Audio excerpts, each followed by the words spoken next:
After burying Craven the Hunter alive, Peter decided to do something you would never expect out of him.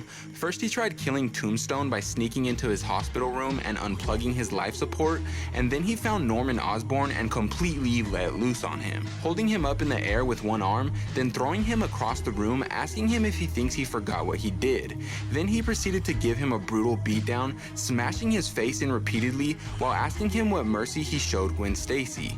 But surprisingly, he does let Norman live, because the goblin inside of his mind told him that they have more important matters to deal with elsewhere. But before leaving him in a bloody puddle, Peter told Osborn that it feels so good to hurt back the people who hurt you, and that he's going after all of his enemies, and plans on killing Doc Ock by throwing him in a nuclear reactor and feeding Eddie his own brain. But before he does that, he plans on going after Paul and Mary Jane. Norman tried telling him to leave them alone, but while laughing, Peter said that he can't because thinking of throwing Paul off of a bridge just makes him smile.